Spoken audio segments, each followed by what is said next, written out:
na pesi bino matondo mama Chikeva Kimbangu Yenge Keno bino nyonso bisika bozali na moment oyo toye toujours la suite na biso bandeko na ngai tokoza tangu mulai te mais kozalaka bien précis moi moment oyo tolingi tokabola deuxième partie oyo la religion chrétienne les descendants abrahamiques nous doit ya solo lelo tokoki parler sur un thème mokoza très important oyo bango bayiba biso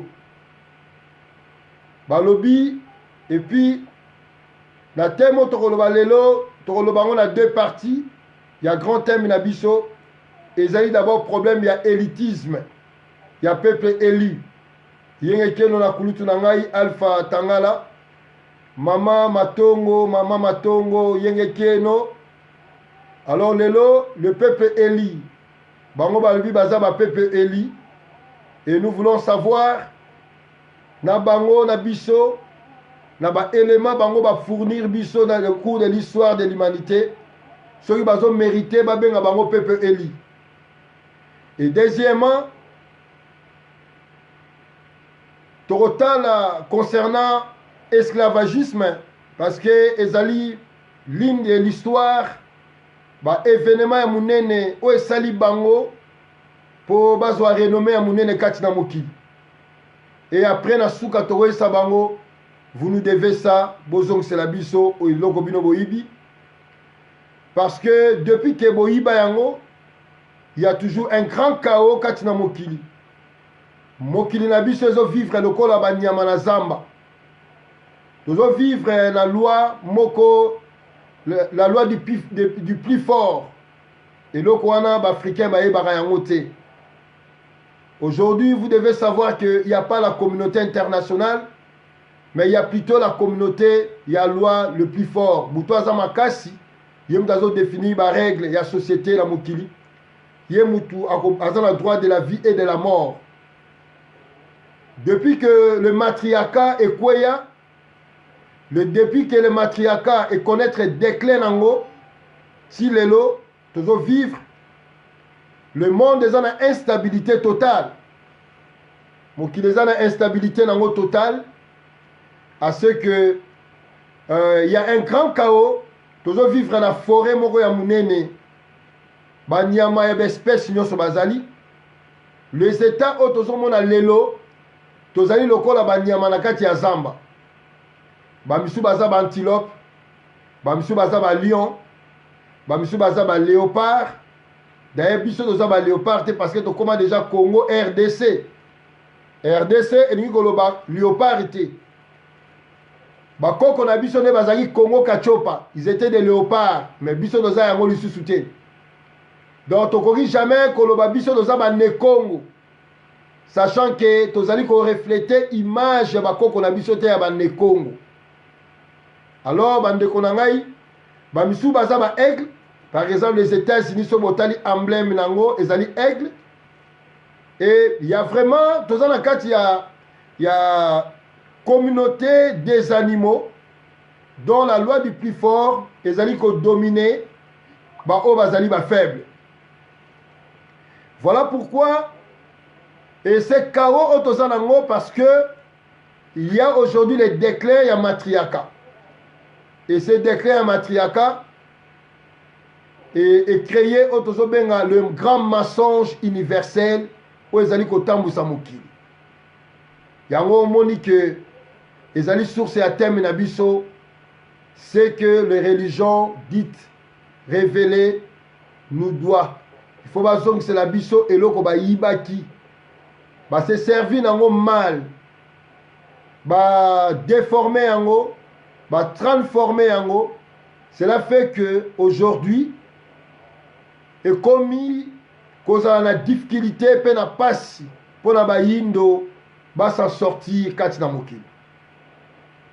Alors tozo banda na eloko ya liboso oyo ezali d'abord makamotali ya circoncision.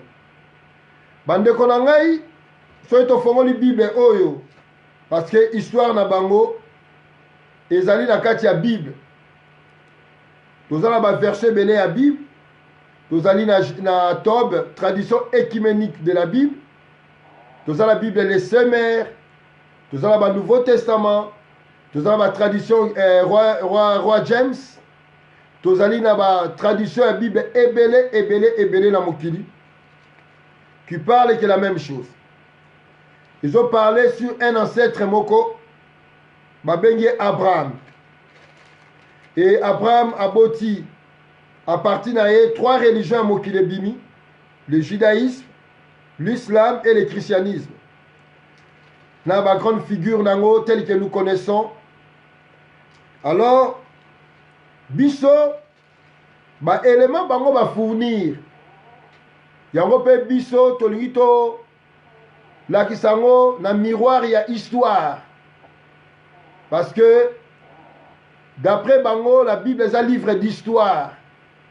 Que les personnages cités dans la Bible sont des personnages vrais et que makambo o bango basala na Bible ezali ba réalité historique.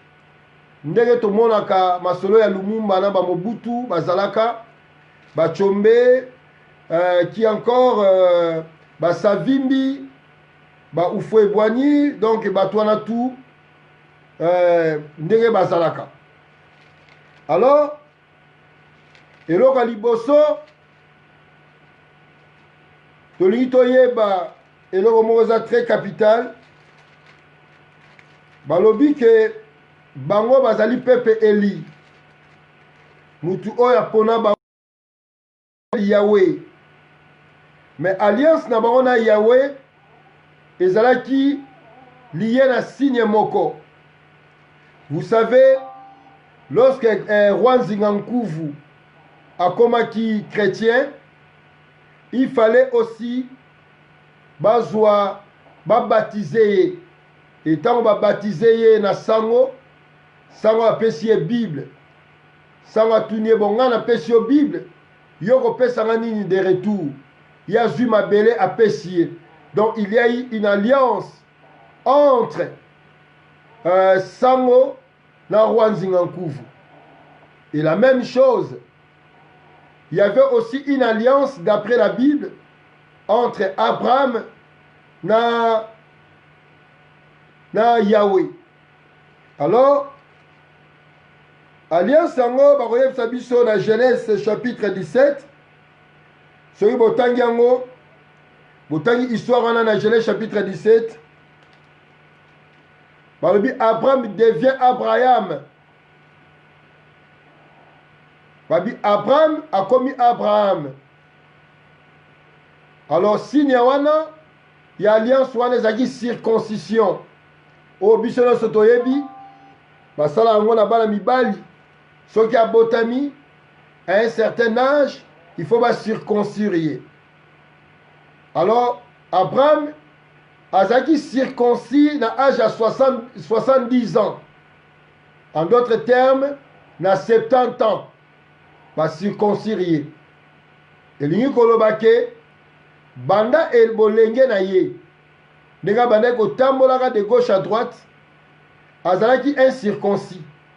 Il fallait à 70 ans d'âge ba circoncire après avoir reçu le signe de l'alliance.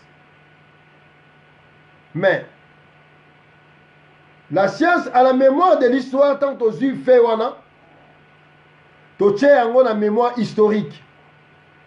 Tolobi l'histoire eza discipline moko scientifique eza ko permettre biso tozwa moyen ya ko connaître passé na biso avec des sources soit archéologiques, soit ba source moko source orale, ba archive écrite eza ebele qui permet à ce que les hommes puissent ya koyeba histoire na bango ya passé.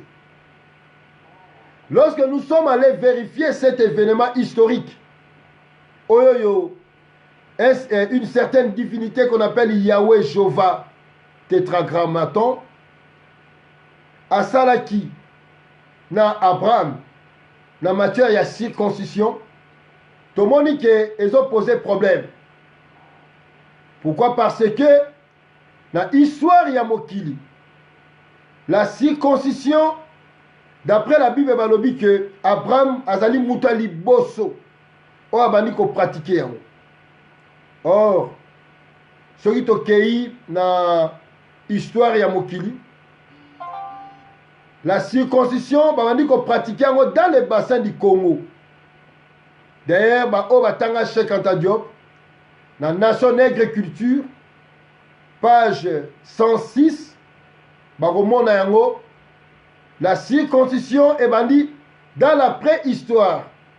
La préhistoire est un moment moko qui précède l'histoire.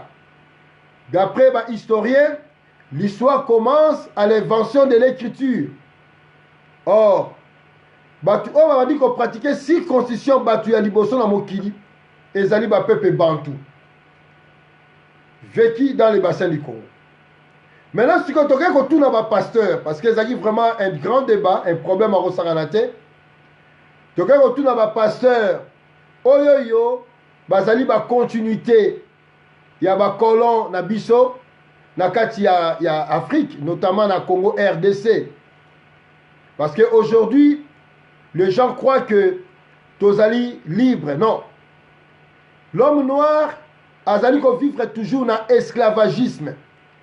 Mais na kombo mususu o babengi néocolonialisme. Après kolongola kombo ya esclavagisme n'époque moko donné na ba conflit na bango mindele. Après komaki colonisation. Après colonisation to komi na néocolonialisme. Tozali toujours na domination ya ba mindele na bamboka na biso. Parce que tu observes que il y a ba base militaire ya ba mindele pa na biso. Tout ça, la monnaie propre et abissoté. Sur aucun Congo, il y a les francs congolais. Vous savez déjà francs congolais. Il y a toujours un contrôle économique par l'abisso. Ceux qui au pays, dans le pays Moussoussou, il y a Afrique, au Royaume, il y a francs CFA, francs des colonies françaises. Donc cela veut dire, nous sommes jusqu'à présent des colonies. Alors, tant que tu as dit sur la lumière de l'histoire, tu as dit, mais non, tiens. Mais comment bango bakolo bake? C'est Abraham. Yemuta liboso aebaki circoncision. Yango à transmettre na batunyo sur mokili. Et que s'il y a circoncision, yango ba bengi que azali le père de la foi. Alors qu'est-ce que la foi? La foi ezali idée, ezali idéologie. Or l'idée ezali euti na pensée na makanisi. Alors, comment yé akoki kozala papa ya makanisi na biso, ya babulu na biso, po ngana Abraham to bulaka ndenge moko te. Ngana Abraham a Bible to bulaka ndenge moko te. Parce que bakoko na ngai basalaki circoncision dès la préhistoire, à l'époque où Abraham azalaki te. Ba scientifique balobi l'homo sapiens sapiens est né moins 200 000 ans avant l'an zéro. À cette époque-là, Mundele sémitique azalaki nanute ni Mundibu arabe azalaki te. Il a fallu moins 185 000 ans pour être Mundele otomonaka babima na muki. Déjà bakoko na ngai pratiquaient déjà la circoncision. Alors ce qui est là, la circoncision ezali signe moko ya foi, ou ezali fondement, il y a idéologie. Il y a une religion dite monothéiste, kati na mokili. Ke bango ba banda yango.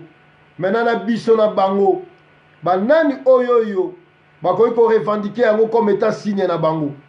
Alors l'histoire est la na biso que eza ba bena Congo. Eza biso ba bantu que biso doza na droit ya koloba ke signe wana eza pona biso. Soki signe wana ezali signe moko élitiste. Ezali signe moko ezali ko désigner que peuple wana ou azali ko utiliser ngo mutali boso azali peuple éli. Donc cela veut dire ezali biso ba bena Congo de réellement nous sommes des peuples éli parce que biso do bana ko pratiquer yango nanu kutu Abraham azala na mokilité. La chronologie biblique soki to calculer yango ezali ko sala 6000 ans de Adam à Abraham 2000 ans, de Abraham à Jésus 2000 ans, de Jésus à nous 2000 ans, donc 6000 ans, d'après la Bible, depuis que Mokili est Salama. Or, la science, comment makina bakoko na biso, démontré dans le bassin du Congo jusqu'en Égypte antique, en passant par la Libye, la science les autres démontré que Mokili, ils allaient exister des milliards des années. Alors, ce qui est là, Abraham, histoire et Abraham, ils allaient dater rien que 6000 ans. Donc, cela veut dire l'homme blanc, l'homme sémitique, a commencé à exister moins 15 000 ans avant notre ère. Donc, il a fallu à traverser 9000 ans à Sambela-Raté. 9000 ans, à la condition moko, il y a condition animale, il y a Kosaranate. 9000 ans, à la condition moko, il y a inconscience à Kosaranate. Mais à cette époque-là, Kokonanga, Basalaki déjà université. À cette époque-là, Kokonanga déjà, Basalaki écriture. À cette époque-là, Kokonanga, déjà qu'on pratiquait circoncision. Alors, ce qui circoncision, ils allaient signe, ou ils allaient définir un peuple, Basali Eli. Alors, ce n'est que nous, les Bénin Congo, qui sont des peuples Eli. Les enfants d'Abraham, à la peuple élité. Pour la lumière de l'histoire, la lumière de la science, et démontrer biso, ce sont les noirs. Bangonde banda ko pratiquer yango avant Mindele. Et chaque attention par le bien on a nation d'aigle, ce sont nous qui ont transmis ça dans la grec, dans le peuple sémitique, dans le Moussus. Donc ceux qui biso, to apprenant qui bango yangote, banga va pratiquer circoncision. Parce que ezali ya bangote, bakoye koye bangote et d'où bakoye pe ko la peuple élité. Donc élitisme ezali pas na biso. Mais comment voulez-vous baindo batu oyoyo po bazala na mokili bazali kolanda ne modèle na bino et comment bino fo bolanda ka bango bozo mona ngote comme malédiction botana d'abord ne peuple ngo ezalaki to autant à Deutéronome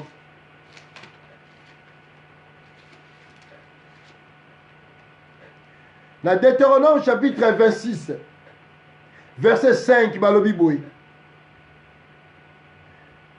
L'homme prononça alors cette déclaration devant le Seigneur. Mon ancêtre était un araméen errant, donc nomade. Il s'est rendu en Égypte. Il a d'abord séjourné avec le petit groupe de gens qui l'accompagnaient. Donc Abraham, avant d'aller en Égypte, groupe c'était un clan.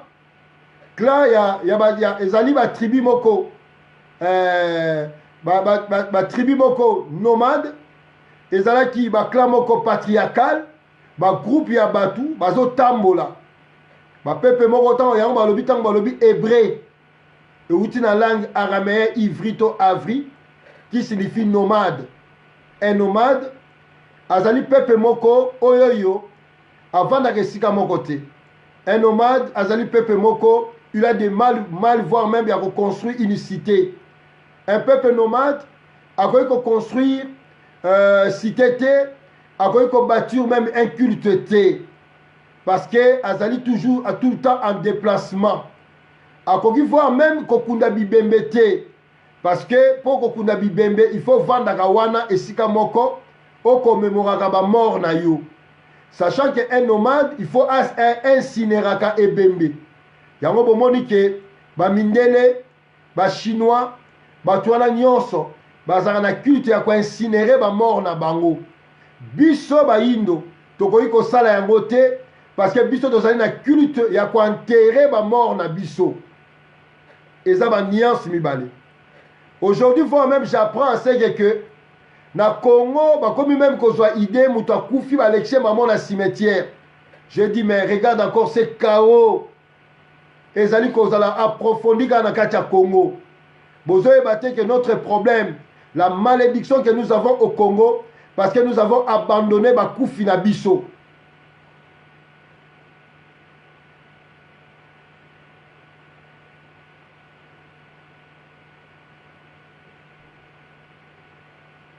Ah, Matondo, merci Ndeko, maman Matondo.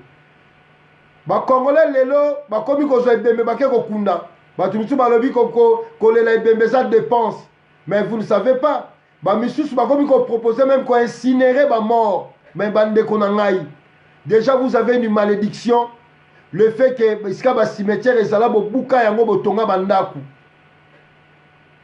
Le fait que bobuka cimetière botonga bandaku, vous avez déjà la malédiction. Et vous voulez continuer encore, il y a cause à sombrer na kati ya malédiction. Et cette malédiction ezali parce que bino bolandi makambu ya Bible o ya lokuta. Tandis que batu o ba komi Bible pona bazala balandaki ne histoire na bino. Bato ba komi Bible pona bazala balanda ne bino ndenge bozalaki. Yango nazomeka kolakisa bino awawa ke biso tokoki kolanda batu ya Bible te. Mais bango nde fo balanda biso po bazala bien éduqué po bazonga batu. Alors lobi, ceux-ci ont formé par la suite une grande nation puissante et nombreuse. Donc cela veut dire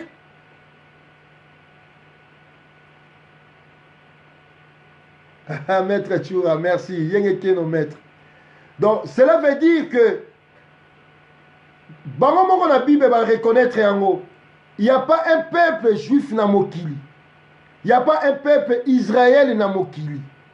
Alors comment yokoye manzemo na yo? Jérusalem, Jérusalem, mboka soki na nini na kokende. Mais ezali boma. Comment koyemba te? Bandundwe, kinkole ya ye, mboka na kokende. Toma bana, mboka na kokende. Po batu oya Jérusalem, po babenga bango ba pepe Eli, il fallait ba koko na yo, ba lakisa bango nde basalaka circoncision. Et tant que basali circoncision, ba ko monter toute une histoire. Il y a liboso sur la circoncision. Ba bi bango nde ba banda yango. Yango na yebisaka bino, mundela za un grand voleur. Bokomona ngo voir même mutu oyo asali congolais oyo asali kisi ya coronavirus. Bakoluka tu baboma ye, bazwa mayele wana, bazwa kombo na bapesa ngo kombo ya mundele moko Jean Dupont de Colon po baya koloba ke mundele mutasali yango. Depuis que le monde est monde, mundele n'a rien inventé. Mundele azoka kaka o bakoko na biso basala comme étant fondement. Depuis les bassins du Congo, la technologie et le développement du monde se repose sur l'os du Chango. O bakoko no basala parce que grâce à la mathématique, la physique et autres sciences ayant mokili. La mathématique est la science sacrée. Raison pour laquelle Mundele s'appuie uniquement na o bakoko na biso basala pour asala identité na ye. Omoni bango mo balobi, eyaki groupe ya batu, ya ba yanke moko boye, pour ba peuple nomade, bisika ba yaka ba tumbaka ba ville. Basala ba kao, ba piyaka batu. Yango bongo mona Mundele banda kota na Afrique, apiyaka ka Afrique ti lelo. Banda Mundele kota na Afrique, apiyaka Afrique na religion, apiyaka Afrique na économie, apiyaka Afrique na spiritualité. Depuis Jésus aya na mokili na Afrique, notamment na Congo, abongisa eloko te. Depuis que Allah aya na Congo, abongisa eloko te. Depuis que Jova aya na Congo, abongisa eloko te. Bozonga na passé na bino. Bota la ère glorieuse o bakoko na bino bazalaki. Bota la médecine ya bakoko na bino, bando sala muto opération te. À l'époque bakoko na biso poliomyélite ezalaka te. O ba poliomyélite, ba maladie wana nyonso mona ba malaria, ezali ba arme biologique. Et ça m'a spécialement pour ba éradiquer la population noire africaine, notamment toujours peuple Congo. Est-ce que vous comprenez yango? Donc il n'y a pas être le judaïsme ezali mode de vie. Et dès lors que mode de vie wana bozali ko salela yango te, moi pe bo évoluer ezali te. Mode de vie wana il faut bo vivre lokola bango. Yango balobi na Bible ke ba adopter bino. So boke na Romain balobi Israël aboya ki makambo ya Yahweh. Raison pour laquelle ba greffer bino. Donc ba adopter bino. Yango bomona même bato basaka na franc-maçonnerie. Na 11e degré à franc-maçonnerie ba benga bango ba adopter bango. Ba adopter bango dans le judaïsme. Yango bomona il y a des juifs marocains, des juifs il y a Côte d'Ivoire, des juifs il y a sika bonde tout le monde catholique il y a Brazza, catholique et sika bonde tout le monde appelle Kimbangi c'est Angola, Kimbangi c'est sika boy, ezali mode de vie. Slomo Sant alobeli biso. dans l'invention du peuple juif. Un grand professeur, il y a université à Tel Aviv, qui a démontré une thèse jusqu'à présent, une thèse incontestable. À sali ba conférence minene pour na koyebisa biso yango. Alors, basali peuple, parce que pour être un peuple, il faut avoir une langue commune, il faut avoir une culture moko, il faut aussi avoir un territoire. Or, biso, nous avons le territoire. Nous avons une langue commune. Lingala Kikongo Chiluba, qui t'était la Eze Eloko Moko. Tokoki jamais qu'on a des propos séparatistes. Tokoki jamais qu'on a des propos moko, il y a discrimination. Ezali na concept ya bakoko na bisoté. Parce que dans le matriarcat, batu bakoki ko kabwana te. Mama ata boti bana na mibali ebele akoki jamais ko kabola bango. Po ba bimi na libumu na ye. Bozo kanga bandeko na ngai. Donc il n'y a pas un peuple juif. Pour la bango ba comme un peuple, ba créer besoin qui ba élément historique pas na biso. Ba s'appuyer ne loko zali circoncision. Or biso de bandi ko pratiquer en liboso. Posez-vous la question, ce qui Yahweh azali nzambe ya mokili mobimba. Yem tapesi circoncision à Abraham, sachant que biso de bandi ko pratiquer avant Abraham abotama. 180, d'accord, le Bakout pour Abraham Abotami à 2000 ans. 2000 ans avant notre ère. Abraham Abotami. Donc, Koko Yabamindela Bani na moins 15 000 ans. Donc, Toré Koloba, que na 198 000 ans avant notre ère, Abraham, donc, Koko Nabiso, Bane ko pratiquer yango. Alors, ce qui Yahweh, Azaki Dieu Mogo universel. Donc, alias, on appelle ça Panabiso. Or, la Bible est le Bible. Yahweh azali Dieu exclusif pour le peuple d'Israël. Azali Dieu exclusif pour le bango. Azali Dieu exclusif pour le bango, mais azali Dieu na bisoté. Jova wana. Oh, la Bible na Jean, chapitre 8, verset 50 à verset 58, babengi Jésus. Jésus a lobby avant que Abraham soit, moi je suis. Je suis la langue araméenne et l'ingoloba Yahweh. Tétragramme, tétragrammaton, Jova, Yahvé. Vous voyez? Donc avant même qu'on a bango, qui simbi wana ya Yahweh, abanda ko bota bango, bakoko na jour ko pratiquer yango. Vraiment bozong c'est la mission en circoncision. Dans la désordre de Bosali, ba noiro bazali inconscient, bazo kanisa ke makamone banda pana bino et banda pana bino. Au monde un noir Congo lobby, je suis le descendant d'Abraham. Comment vous êtes descendant moutoisa imaginaire? Toke a mis balé. Nazo senga na bino bo zongisa. D'abord le nom Abraham. Le nom Abraham n'est pas un nom sémitique. Le nom Ibrahim, ezali pe nom ya ba arabité. Ba kombo wana ezali ba concept. Ba kombo wana.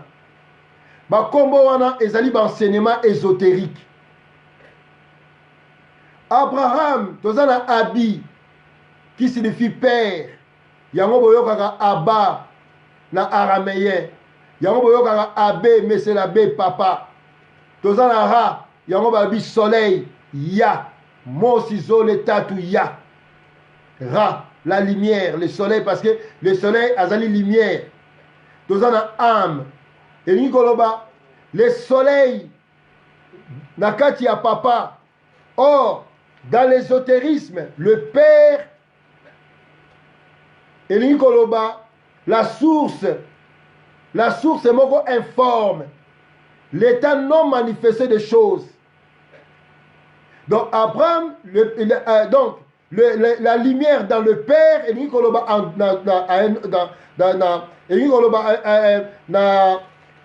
dans un autre sens, et l'Inkoloba. Dans un autre sens, c'est la lumière originelle, la lumière primordiale, non définie. La lumière primordiale, non définie, informe. Alors, Abraham, il avait Sarah. Sarah. Ça signifie la princesse ou le fils des rats. La lumière exprimée des rats. Et de l'autre côté, il y a Agar. Oh, bakosaki, bazwaki en Égypte, lokola esclave. Bande konanga, ba pasteur, botika. Pourquoi vous avez mis mabe bongo? Ba pasteur nyonso ya ba Congolais, vous avez un mauvais cœur, bino. Vous avez plus mauvais que le État belge, ba colon. Bolimi Samouké. Donc, vous allez plus mauvais que le colon belge. Pourquoi vous avez bongo, bande konangai, ba pasteur? Ba koko na biso ba bena Congo, ba Bantou, qui ont fait l'Égypte antique. Ba koka jamais qu'on soit moi na bango une princesse égyptienne. Ba pesa a un circoncis Abraham, sémitique à Balaye. Agar c'était une princesse égyptienne. Ba koka jamais qu'on pesa yé. To ya pe na cab esclave wana. To sengi d'abord circoncis bozongisa. Parce que tu as un combo Abraham, bozong ça pour bosser dans le désordre. Mundele a kosaka a paiement, aza à l'aise parce que Mundele est né par le mensonge. D'abord Mundele, être Mundele c'est une maladie mobimba. Parce que Mundele aza na couleur ité. Yves Copin, français ou azali historien à Lobayango. Kozala aux yeux bleus, c'est une maladie. Abi, je suis un décoloré. Bako, on a un ndundu. Et ça, maladie mobimba. Parce que vous avez un manque de mélanine. La mélanine, c'est le symbolisme, il y a bonzambe. Il y a harmonie, équilibre. So, comme mundele, ou comme le rôle nyama na zamba. Il y a un moment où mindele, va vivre toujours dans l'esprit, il y a consommation. Mundele a pensé que ce qui nous a mis non, il ne pense pas à cela. Azal ko la nyama, nyama pe a pensé que lobby li fait le kozalato ni to karma to loko ni te. Mundele c'est la même chose. Yango po aboma na ye ekolobele loko moko te. Po atumba zamba na Amazonie kuna ekolobele loko moko te. Po abebisa mabele ekolobele loko moko te. Po asala virus eboma batu, vaccin ebebisa ba vie batu. Ekolobele loko moko te parce que lion tant liaka antilope et ça la ke mutema pas cité. Ata antilope on a ça na bana yako s'en foutre na ye. C'est ça mundele bande konangai. Alors maintenant, Balobi, Sarah a botelaki Abraham, le fils de la promesse. Babi Agar a botelié mwana oyoyo par la volonté permissive. Parce que c'est Sarah qui a demandé à Abraham d'accoucher na Agar. Alors Yahweh lobi boy, na Agar ekobimisa 12 princes. Mais na Sarah ekobimisa 12 rois qui vont régner. Donc Sarah na Agar, c'est la volonté. Et Nikoloba, Agar, c'est l'ego, les sentiments, les émotions. Dans les sentiments, il y a Abraham et Kumba qui est Abotana Agar, la femme qui est esclave. Or, l'esclave, par définition, et Nikoloba, Moutou Oazan la droité, Moutou Azan rien. Donc, Abraham, quand s'est fusionné dans Agar, et Nikoloba, vivre à l'état de l'esclavagisme.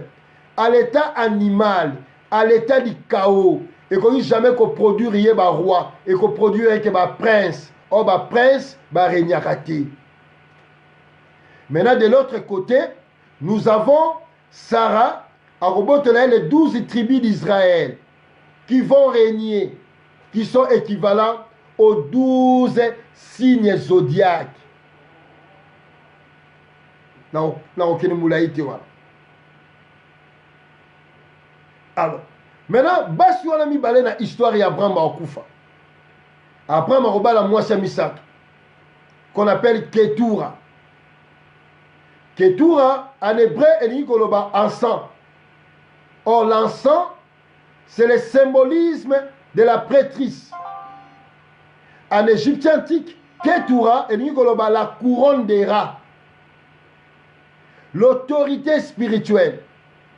Alors maintenant, quand on mélange l'encens et l'autorité spirituelle, donc bandi qu'on conclure que Ketura et boye. L'autorité spirituelle. Parce que c'est la prêtrise qui est l'autorité par excellence. Alors Abraham a se fusionné dans Ketura. Donc Ketura, c'est la volonté créatrice.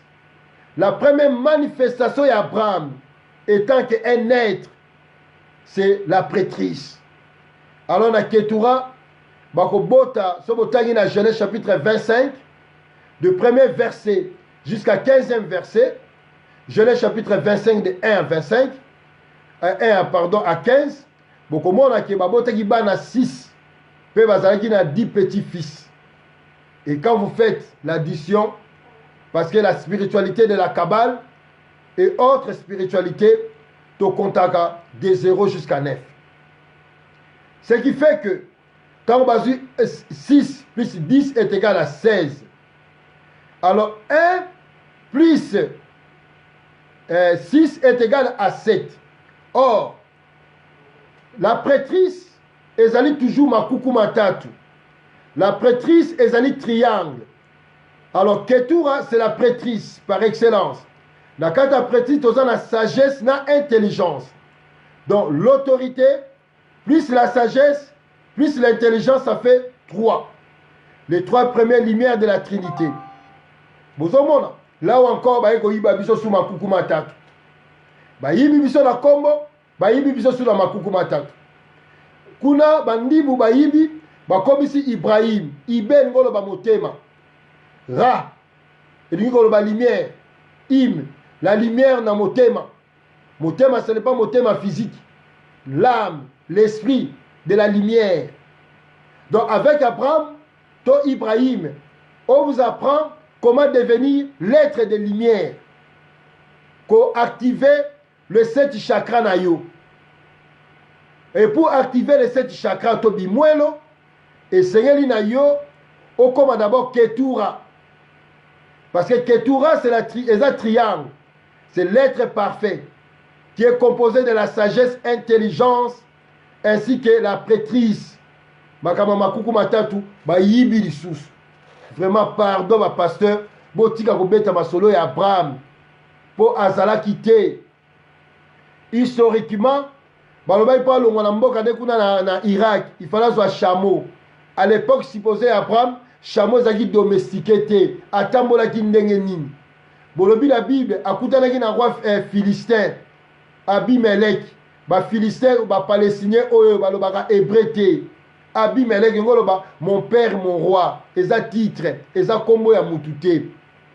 À cette époque-là, ba Philistin bazalaki te na ba 1800 wana avant notre ère.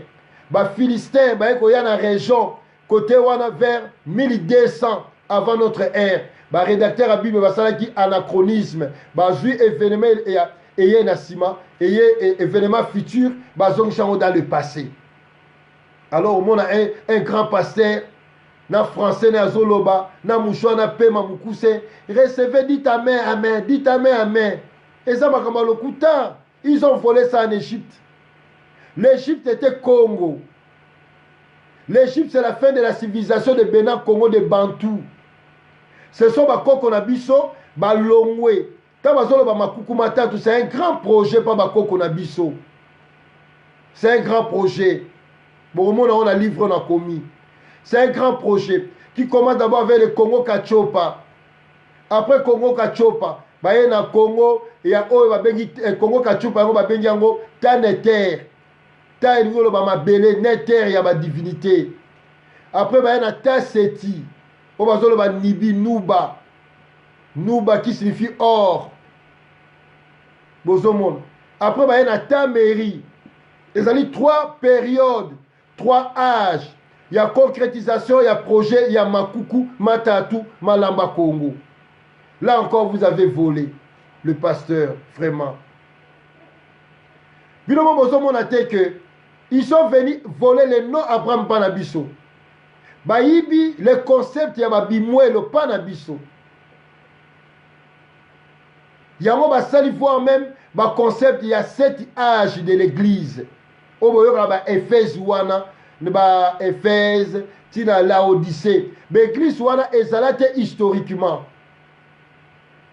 bayibi yango mpa na biso bacreye concept wana bomonaka wana ya oyo nazoloba bino ya abraham na bakoko ne na bana na ye oyo esali 7 wana bayibi yango mpa na biso bayibi concept ya 7 esprits devant le trône les 7 esprits devant le trône elingi koloba nini eza les 7 bimwelo trône yango ketura l'autorité les 7 esprits eza 7 forces na yo bimwelo elingi koloba baporte de connaissance oyo faut faire pénétrer kati na yo ozwa moyen ya koaccéder degré ya connaissance bato bayaka na école mbanza vuluzi naloba yango plus en détail maintenant on a oya na Belgique nakoloba yango na bandeko ya Belgique plus en détail donc bayibi yango mpa na biso mais bozongisa mindele mponi boza mitema mabe boye makambo nyonso kaka moyibi na moyibi lelo mokili ezokufa mpo na lokuta vous avez trop volé boyibi mingi mpe banda boyibi yango boyebi kosalela yango te mpo bosala bonzambe moko te bozosa kawo na mokili mundele abotama par essence nyama aza na makambo bonzambe kati na ye te mundele aza na sympathie te mundele aza na mawa te mutu oyoyo nazoloba teke boyina bango non mais eza réalité parce que déjà mutu azoyiba eloko ya mutu ayibi yango mais azofinga su mutu wana donc cela veut dire aza na problème alors moyindo okoki jamais kokende epai ya mundele oyo bozali koko ya Abraham ya Bible. En Égypte, il n'a jamais eu quelqu'un qui s'appelait Abraham. Abraham ezali ba degré d'élévation. Abraham ezali ba concept nto Ibrahim. Là aussi faut bazongisa la biso yango.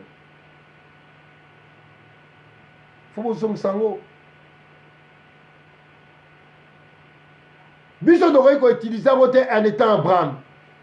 Et si matin, tu aurais utilisé ma camouana de Bible lobeli. Pour comprendre Abraham, il faut comprendre dans le concept du Congo. Pour comprendre Abraham, il faut comprendre dans le concept du Congo. Aucun jamais qu'on utilise comme Abraham selon la Bible. N'est-ce modèle la Bible est le kuta.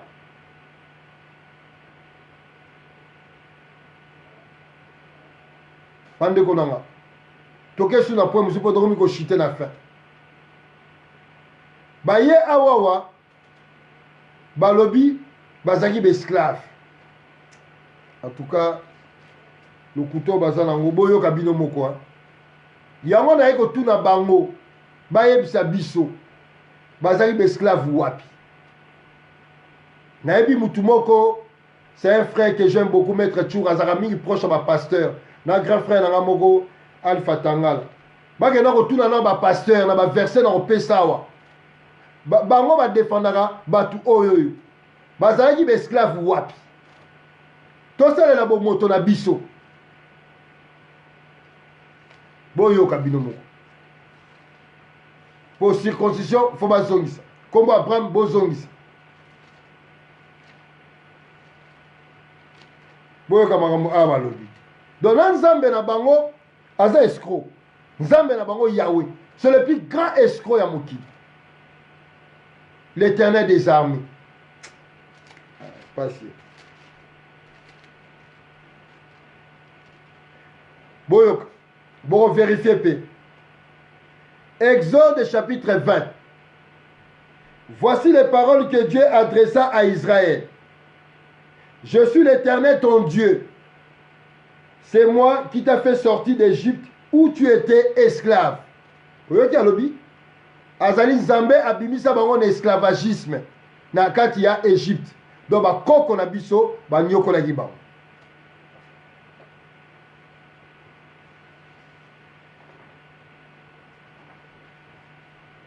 Yoga na Genèse 15 hein. En tout cas ah bateau hein.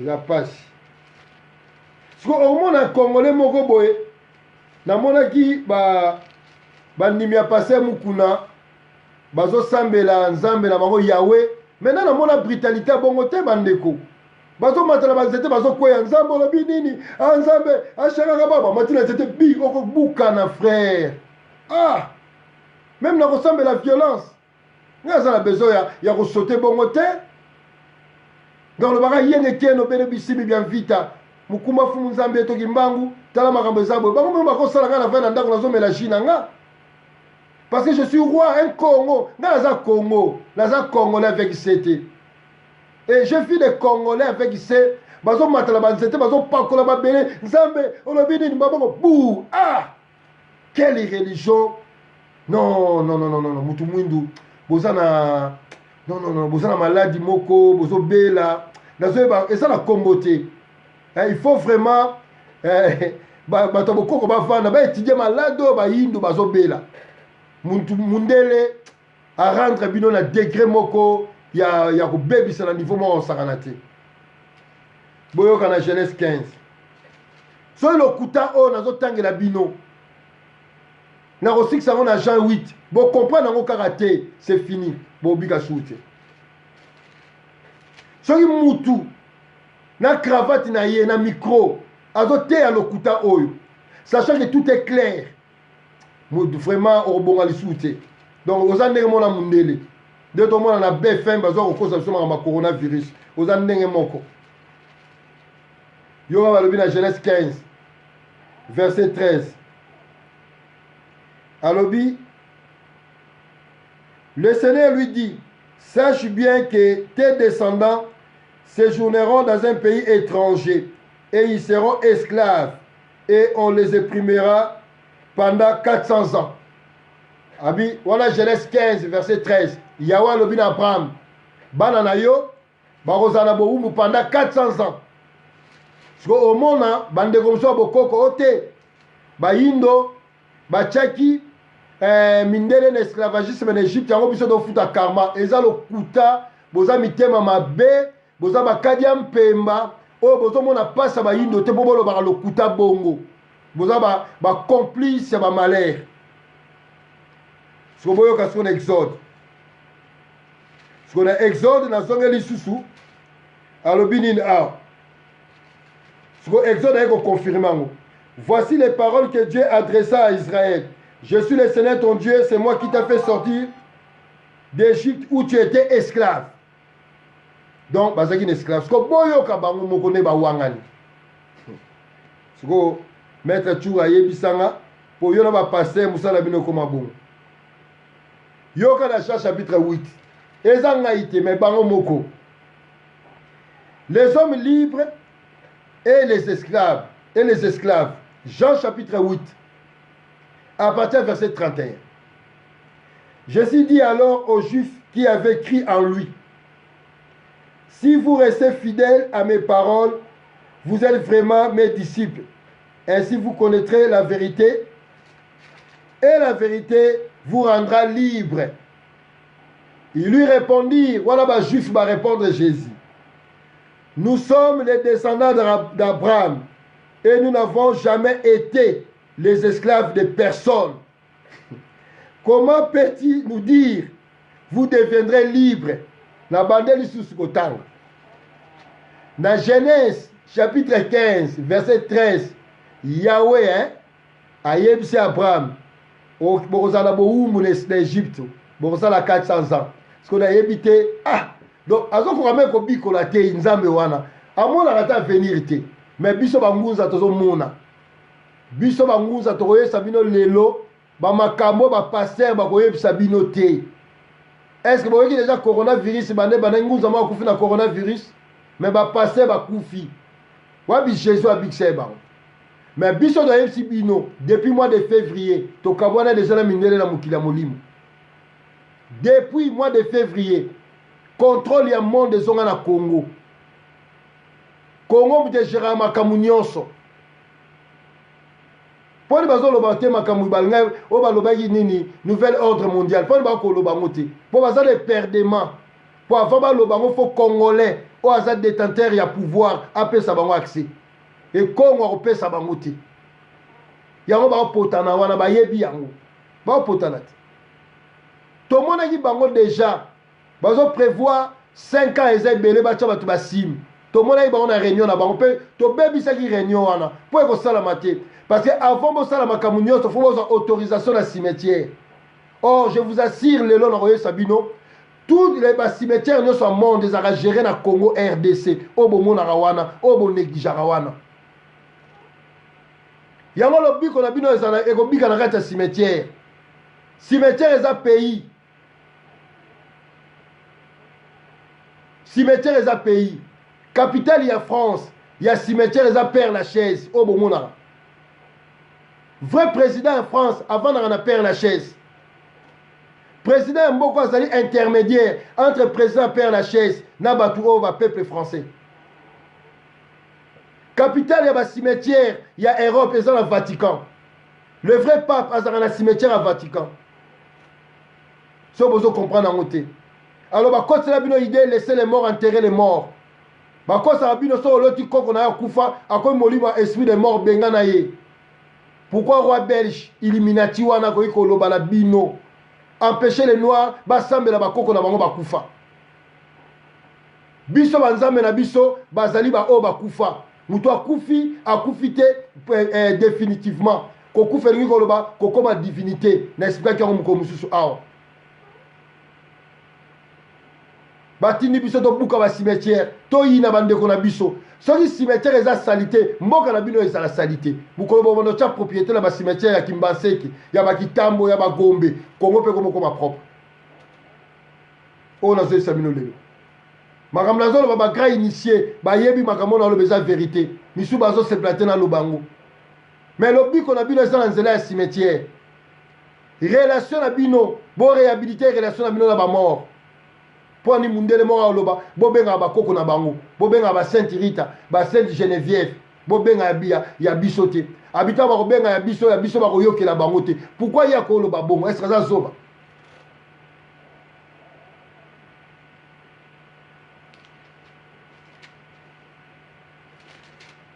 ya pasi moyini na bandeli sikotanga po sika tozo sukawa. Les hommes libres et les esclaves. Jésus dit alors aux Juifs qui avaient cru en lui, si vous restez fidèles à mes paroles, vous êtes vraiment mes disciples. Ainsi vous connaîtrez la vérité et la vérité vous rendra libre. Il lui répondit, wana ba Juif va répondre ye, bato bino bolobaka ngana okela Jérusalem. Bato bino boselaka Jésus na bango ye wana Messia ko bikisa bino.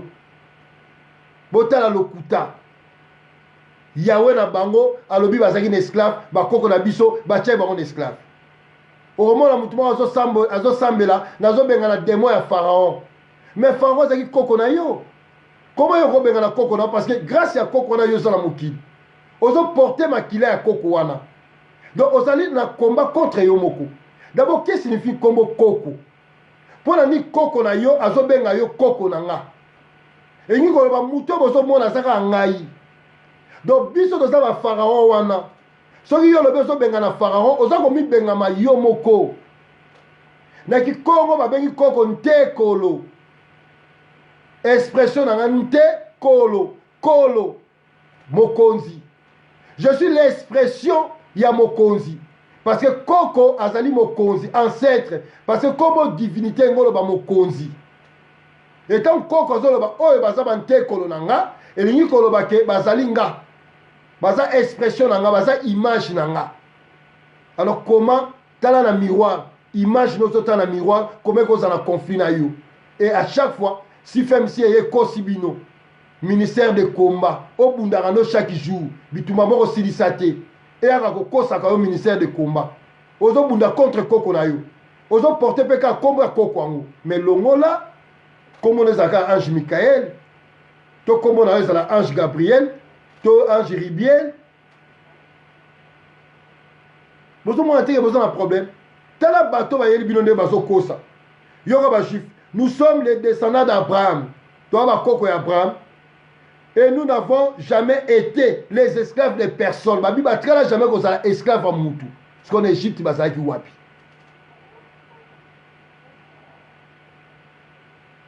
Comment peut-il nous dire, vous deviendrez libre? Comment Jésus est libre pour biso, tout cas pour l'esclavité. Il y a un an bino ba pasteur. Avec quelle autorité vous venez faire croire aux gens que Batu est esclave? Sachez que Bango Moko, Bazolo Baki Baki la Bango esclave ya Moutouti. Bango Moko na Jean, Balobi ke Baki esclavité. Parce qu'en Égypte, Égyptos, ils ont désigné Afrique en général. Bazaki Wapi, na Kinkole, na Côte d'Ivoire, na Mali, na Mabana, na Afrique du Sud, na Zimbabwe, na Angola, na Brazza, na Gabon, na Bandundu, na Congo. Mais moi, il s'habille ce que vous êtes esclave. Moi, il s'habille. Vous voyez le mensonge. Boko, c'est la biso makam. Boye, boko, c'est la biso makambu. O shami, mutu moindo, amoni bolumu ya papa na ye. Yango wana, azali modi, vina e mobimba. Moto moindo, amoni bolumu ya tata na ye. Makama noe, lokuta. Tout lokuta na livre o. Et le côté livre o. Ato katino yango. Ata osumeli no yango livre. Eza nango de l'autre côté. Comment beaucoup soutenir le Kouta? Esclave. Tozo ebate bosala ki wapi. Et vous allez voir Bayindo Moko bako télémapé pour babandara toujours ko parler pendant honneur ya makambu ya Abraham na makamba le Kouta bango mo balobi. Batikala jamais qu'on soit esclave. Bino mo botanga. Bazaki esclave ya Moutouté. Or, l'histoire ya Israël, gloire ya Israël commence à partir de l'esclavagisme en Égypte. Au basala ba film à Hollywood. La gloire d'Israël commence par là. Moïse abimisi akaboli mai. Moïse abesi banzoi. Moïse a bomi le premier-né d'Égypte. Il y a un pharaon. Alors, Boeb Sabiso, Bozaki Wapi. Bozaki Wapi. Pour Binomo Bolobia, Bozaki l'esclavité. C'est pour cela. Lokola Bino Moko, Bozabatu ya Lokuta. Vous avez reconnu dans mon Lokola Bino. Bozaki na Bino l'esclavité. Bokosaki. Et à partir d'aujourd'hui, par le pouvoir, Oepesameli Biso, notamment Ngana Zolo Basikoyo, na kombo ya Fumunzambi Timbango, et pas ya Batata Bampungu Tulendo, li solo na Bino wana boloba ya esclavagisme, et l'ongo na mitu ya Bayindo. Deuxièmement, kombo ya Abraham, to retiré Bino yango, po eza ya Bino ti. Eza concept spirituel. Circoncision, to botoli yango, po eza pe ya Bino te. Vous avez le droit de utiliser yango. Avant de utiliser yango, vous devez reconnaître origine kémite ya makambouana. Bino ma pasteur, bino ma religion dit révélée. Les agouts de révéler des religions de mensonges. Vous devez reconnaître que la circoncision est un abisso. L'esclavagisme, to sala yangote, pour ça ba concept na bisote. Vous devez reconnaître le mensonge universel au binomo sala. Bolinga bolingati. La vérité finira toujours par triompher. Yango ba pasteur, au lieu un jour to bambara bino mabanga, poto bamba bino mabanga, na bino batuboyaka, kwa associer kombo ya fumuki mbango na Jésus. To bamba bino mabanga.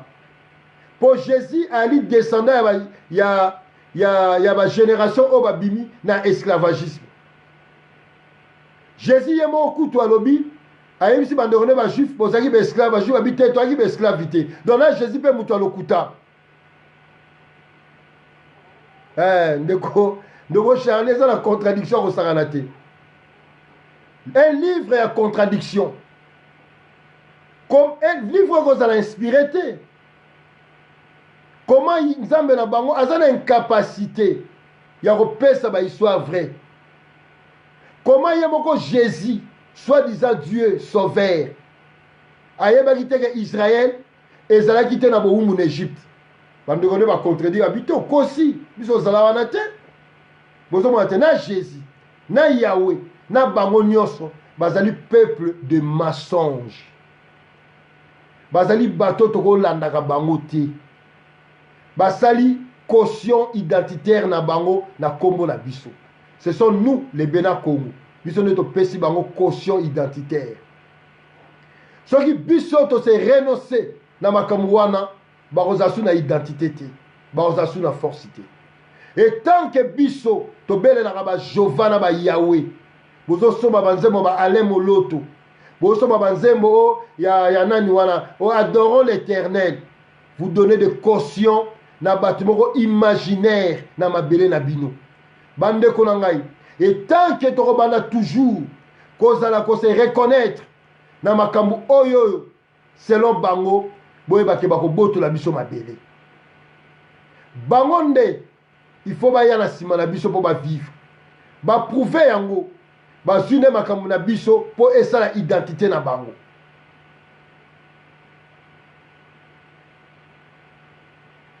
Ah, ndeko moka tuninga, je vais poser une question. La Bible n'est-elle pas juste? Alors elle provient d'où? Ah, merci. Ndeko nangai, d'abord, comme Bible, ta Biblia. Na grec, et lobby bibliothèque par exemple, ba livre belé.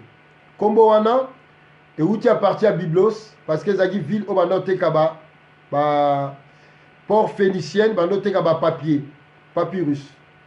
Papier yango mo uti na Égypte antique.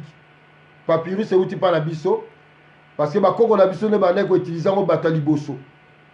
Avant peuple phénicien, ba zo yango et puis ezala et panzala na mokili. Alors, d'après Otozanango livre Oyo, le 5 premiers livres de Moïse a été rédigé, donc de Genèse, Tina Deutéronome, Deutéronome, seconde loi, a été écrit par Moïse. Encore le Kouta Moussous. Yango, Basbazong, Sakarato Lembi, vous avez beaucoup menti. Landa na Mutuna nao. Comme Moses, ils allaient comme Yabayindo. Ils allaient non propreté. Ils allaient titre. Ils allaient non initiatique. Comme Moses c'est un naître initié. Yango Mose c'est pas la biso. Par exemple, Mosengo initié na culte de Ngo, na spiritualité à léopard, otobengi Congo. Congo ni on ba bateau bazalo ko la léopard. Ceux qui sont initiés na mystère ya léopard, yango bibisi comme ya dompteur de léopard, ba o bazako maîtriser le mystère ya léopard. Na arabe ba bengi yango Moussa, na français Moïse. Na hébreu Moses. Ok. Alors, maintenant, bande konangai, Moussa, yangwana elingi koloba baboti yo.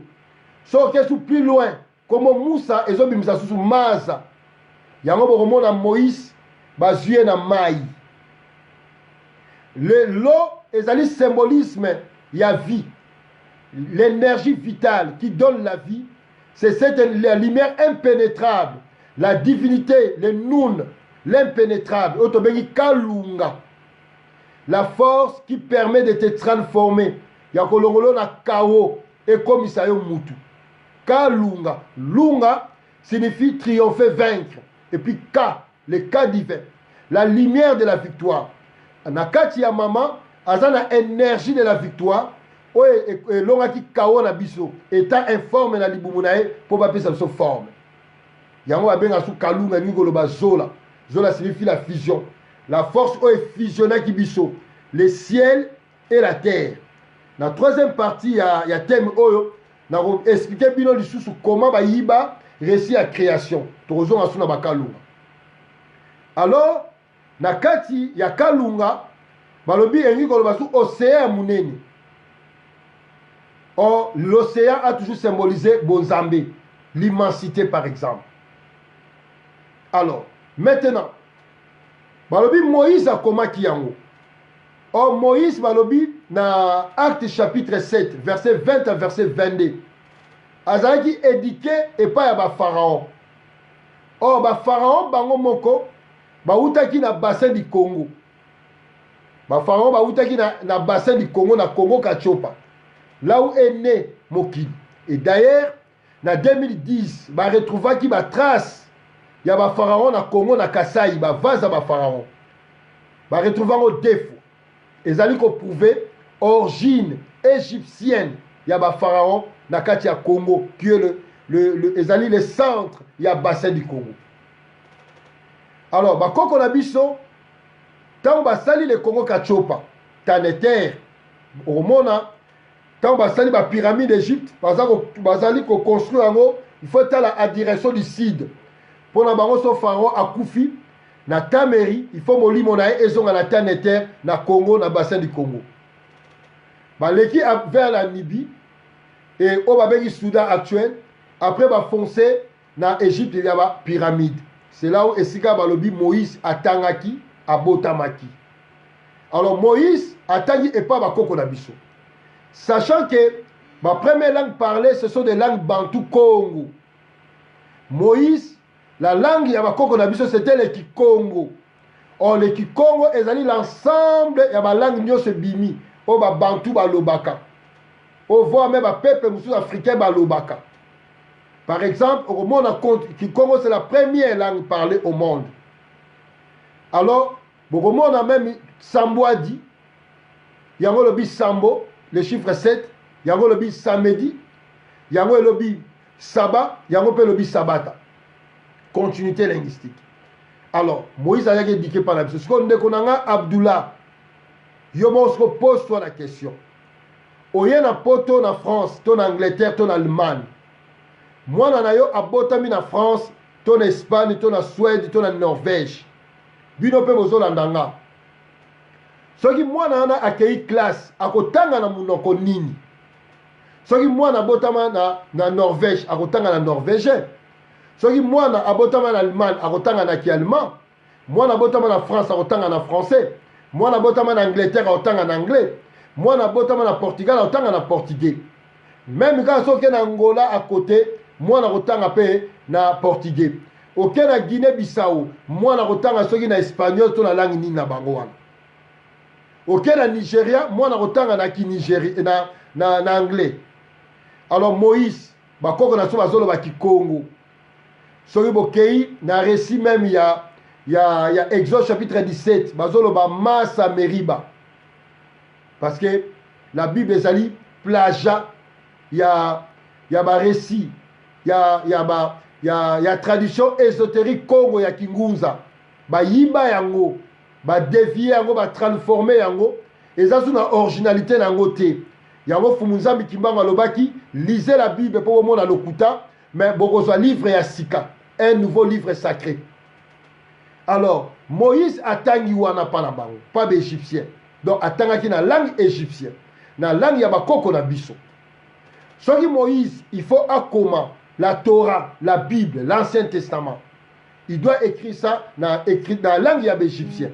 De même moana, soki abotami na France, pour akoma makamunaye, akokoma na langue française. Donc on appelle moana en allemand, ainsi de suite. Siko Moïse wana, wapi Bible oya koma ki na langue Kikongo, to na Chiluba, to na Kingombe, to na Kitetela. Po bato bazali kuna bangombe, batetela, bayombe, bakwa Congo, baluba, bango de basaki Égypte antique. Bango wana nde bazali kuna. Bakongo, banyanga, bango tout. Siko wapi oyo Moïse akomaki. Deuxième chose, pose-toi la question. Balobi Moïse, ba edikaki pa na biso, ba pesaki kombo na biso. Aza Moïse nani? Parce que tout Moïse pas na biso, ezali non initiatique. Il faut la précéder na kombo ya divinité, science ba initié. Or l'Égypte ezaki na science mo bazobe yango la Maat. La Maat yango to bengi makuku matatu malamba Congo. La Maat. Dans la kati ya la Maat, to na makuku matatu, toza na Kinsaku, Kimpanzu, Kinzinga. Par exemple, si vous avez tout Moses, vous avez initié la Kimpanzu.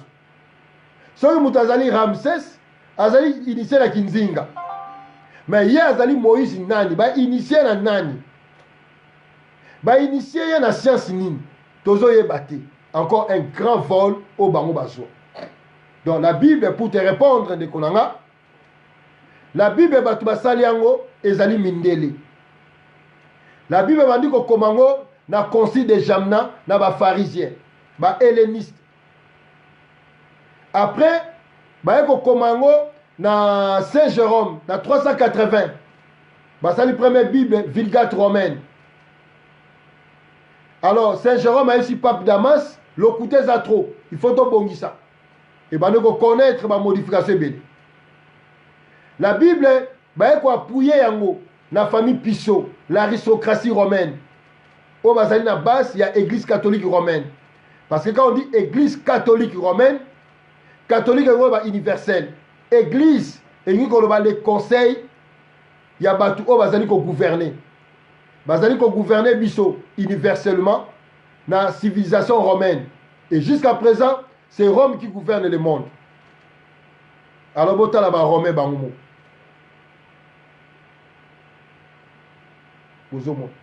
Donc Bible, les années livres à l'okuta.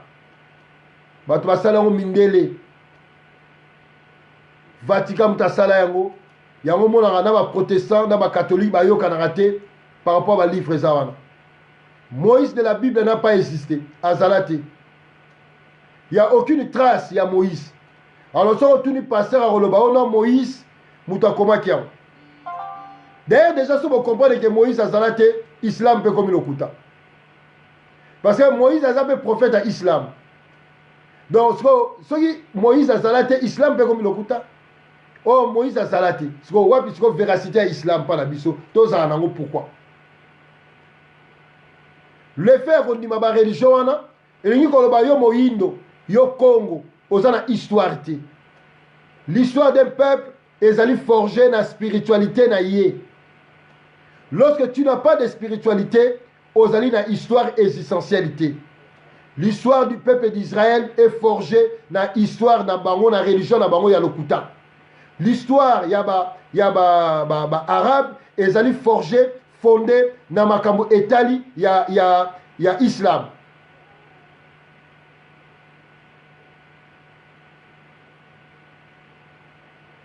Merci. La deuxième question. Le kimbangisme d'Nkamba est une religion chrétienne syncrétique. C'est une religion chrétienne qui a été fabriquée par l'Occident pour étouffer le message, pour étouffer la connaissance, l'accès, la connaissance, il y a divinité universelle unique. Obabengi Kimbangu, Bakoko na biso, Baneko Bele Laye, il y a des traces historiques. Bazolo Bakimbangu, Fula Moana, Baneko représentait la Krish Mobima. Il y avait même une montagne, le mont Mbangu, Obaneko Keneko Sambelaye. Vous voyez? Alors, les catholiques ont fait de telle sorte de créer l'église kimbanguiste. Oh, il y a l'élo. Pour la étouffer le message. Il y a l'église de Jésus. Personne n'a envoyé spécial Kimbang. Sachant que Jésus de Nazareth, l'homme de Galilée, n'a jamais existé. Historiquement, Azalati. Ils ont montage de toutes pièces. Ils ont fiction au Saranati. Ils ont film et dessin animé à Tintin au Congo. Le vrai Kimbangi, c'est Zamangunza.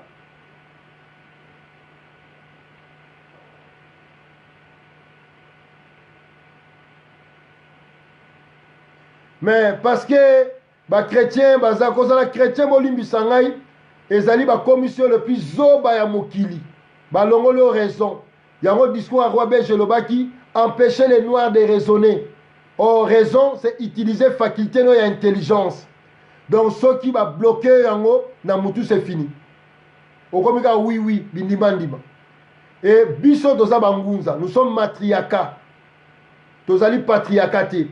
Bon, la religion, on a mis ça dans un patriarcat. Papa Aboti. balobaka Dieu le Père. Soki oke pa bayindu moko oyo baza kopratike kingunza bazolobaka Dieu le Père, Dieu le Père, baza kobunga. Kingunza n'est pas patriarcat.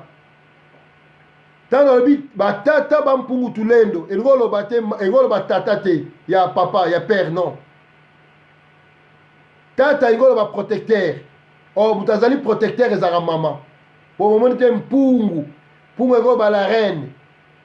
Tulendo, ba divinité qui détiennent les makuku matatu qui règnent na kata cosmos. Baza ebele, ebele, ebele. Bangono bava na conseil de divinité na Congo. Le soleil central invisible. Bango wana bazali ko incarner. Bazali la manifestation, il y a grand esprit Congo qu'on appelle Kimbangu. Bango wana bazali la destin ya mokili, bazali ko pesa ba orientation. Batata bampungu tulendo.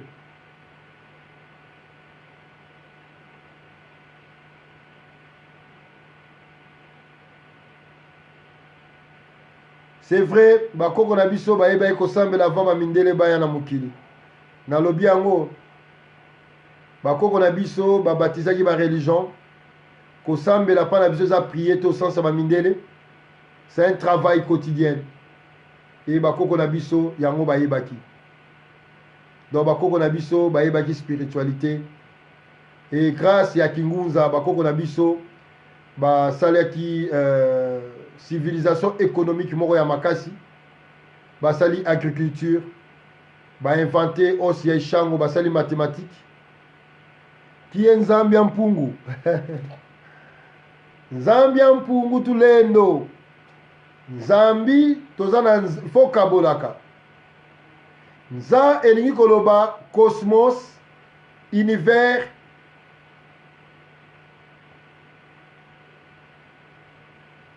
Ah, merci maman. Nza elingi koloba univers, pays, village, cosmos. Nza elingi koloba pe lettre. Yango na nza tozana N qui est lettre. À chaque fois, ce qu'on elingi koloba que tu existes, on le toujours na. On bandara toujours la lettre N. Parce que qui Congo, ba langue na biso en général Chilou, Lingala et autres, ils ont ba langue métaphysique. Et nous avons utilisé le 21 lettres. Et le 21 lettres, c'est la énergie, le concept mobimba. La lettre N, c'est la lettre de la conscience. Il y a Bomoto. Il y a existence. Et puis, nous avons la Z, la lettre de l'activité. Donc, c'est que tu es en activité, tu existes. Et puis, la lettre A, la lettre de la manifestation de la compréhension des choses.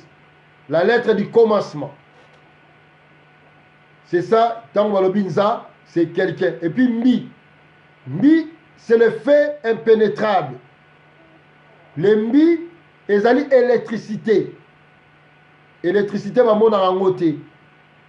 c'est le fait insondable, inconnaissable. Équivalent, Imana, l'inconnaissable. Alors, le Mi, ils ont la cornioso. Par exemple, tant on n'aura pas sur le bara aïe. C'est ça. Donc, Olobarangai, je suis mbi. Alors,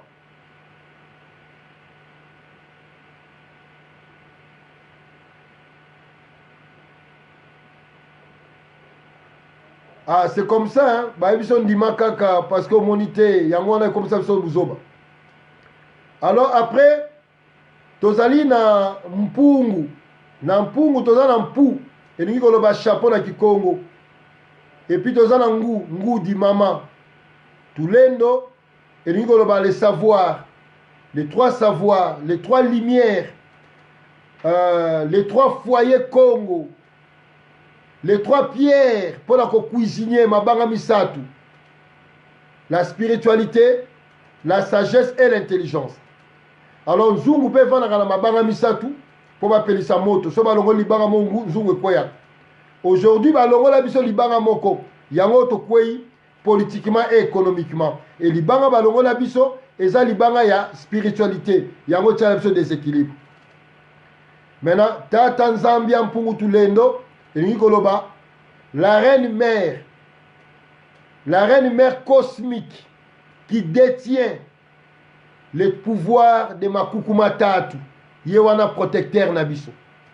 Nzambi elingi koloba pe lisusu, je suis la reine mère cosmique qui détient le pouvoir de makukuma tatu, moi votre protecteur.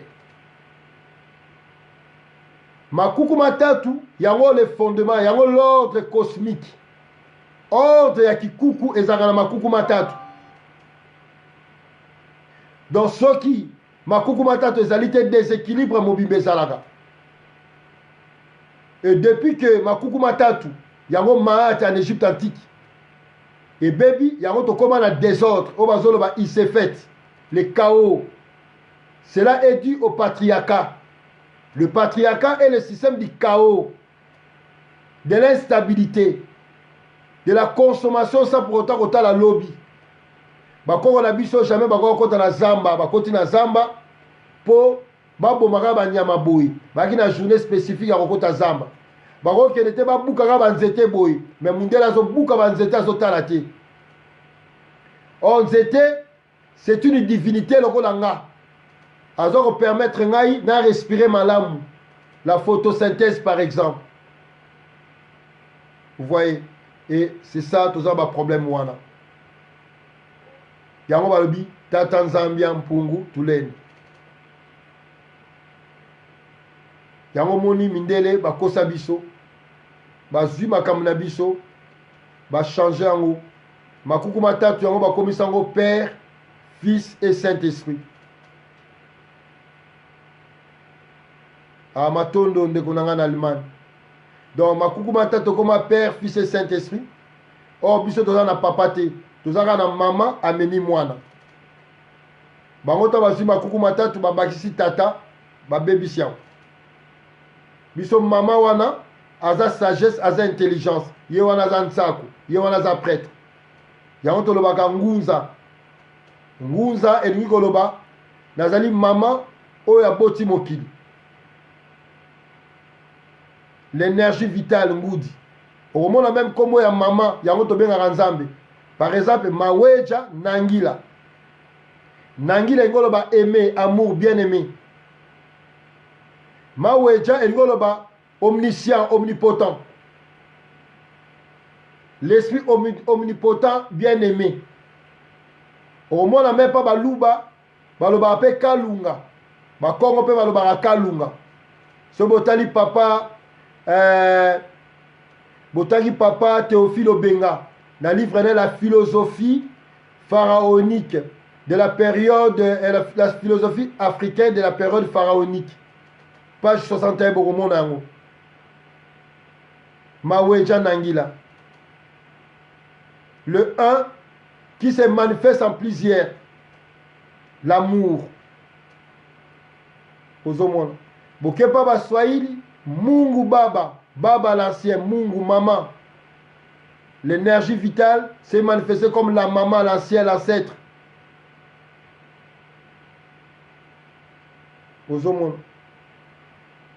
Alors, dans le Congo Kalunga, on parle que de la même chose. Le nez par la bise, il y a préfixe, il y a honneur, il y a respect.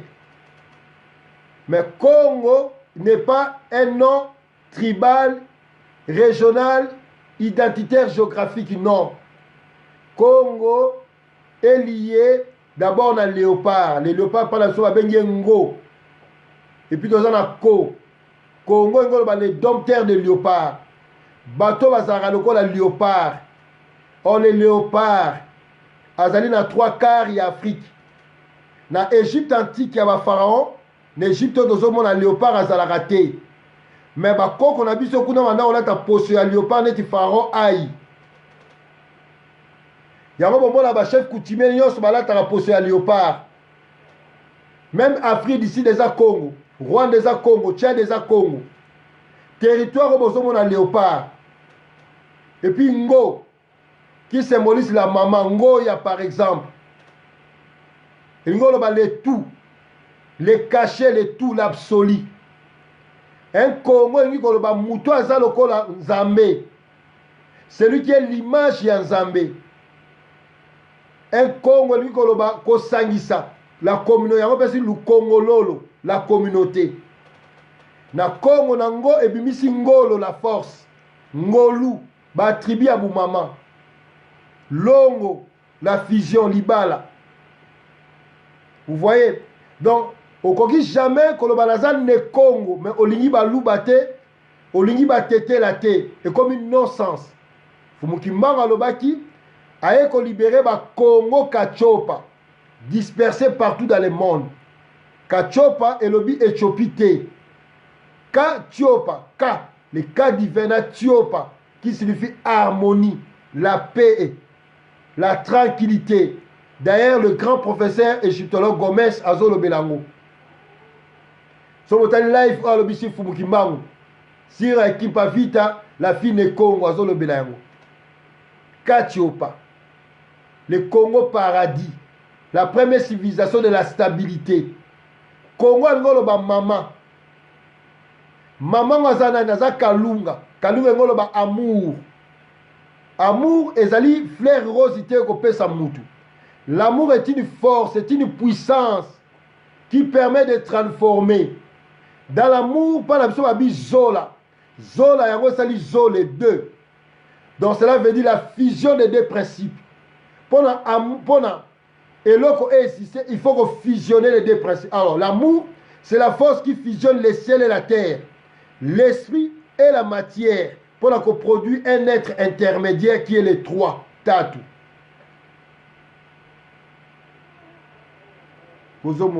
Donc, ezali nos propriétés. Nzambe azala nos propriétés, Nzambe azala ba tribu. Ezala manifestation na ye.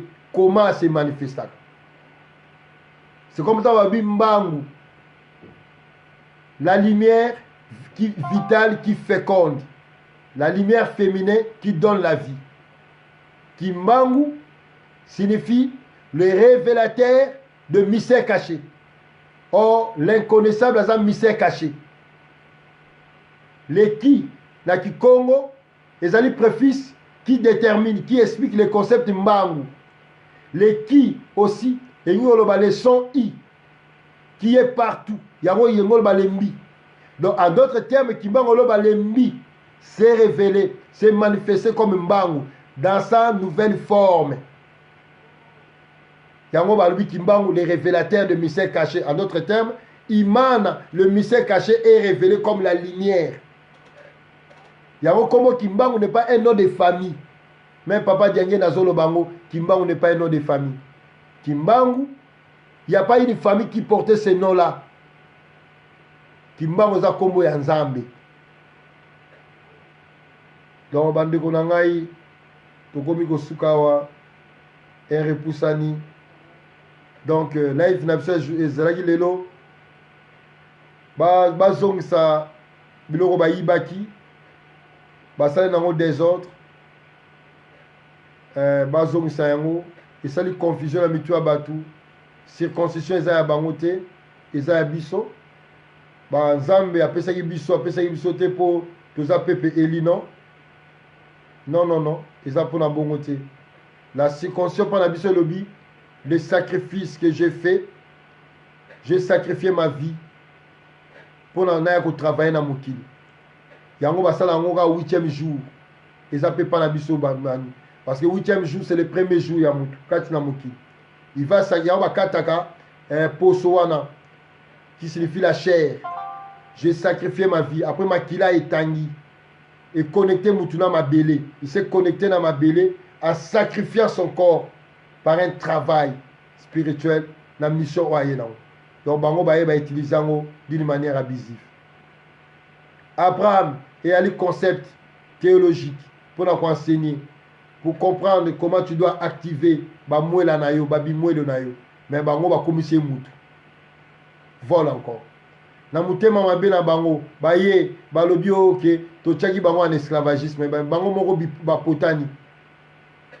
Yawa lobi na Genèse 15 verset 13 bon na boum a confirmé on a Exode na bimisa ki bino na boum mais bango habitait to tika jamais ko za boum na Jean chapitre 8 verset 33 ba bito za de 31 33 ba lobi to zaki na so ba wumbu pa mutu moko te siko bazaki wapi pourquoi bakosela biso makambo balakisa biso crime oyo tosala te okutu nani akosa yembaku na dernier coup de sifflet koma mobulu bapakola biso bapakola nga ya pamba siko biso bapakola biso crime oyo tosala te sachant que na mokili banani bapratique esclavagisme ti lelo bazopratique yango eza bango biso toteka nano mutu te me bango bateki bato na Libye biso toteka mutu te me bango bateki bakoko na biso na marché d'esclave bazwi bana mike batie bango na zo bandeko na bango bazotala baobwakela mwana moke ya mutu mwindu bitabe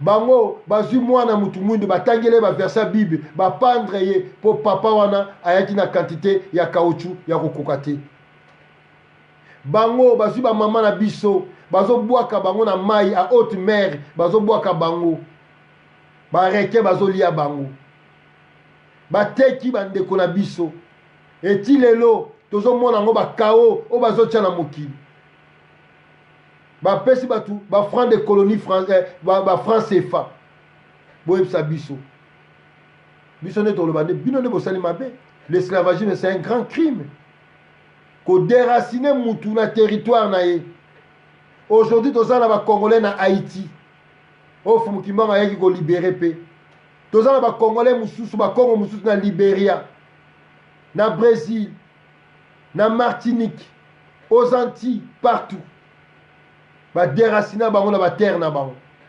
bazo baroi na babenin bamemi bango so okei na Sénégal okomona esika bande kotia baesclave esika moko ya mokie bakotisa 50 personnes étouffement bazokufa alors boyebisa biso banani oyo biso tokolobake bazomérite babenga bango bacriminel eza bango biso osala eloko te voilà bandeko na nga bozongisa bapasse congolais botika topesaki bino des avertissements etikali moko wana topesa bino bomona biso en live totumba babible kala mingi te bomona yango totumba babible na Congo totumba kala mingi te babible na Congo ntango totumba yango epuis tomoni bino bolobi biso makambo oyo ya bajésus ya lokuta baliwa ekobanda kolanda na bandako na bino boyoka bapase ebele alalaki alamuki te akufi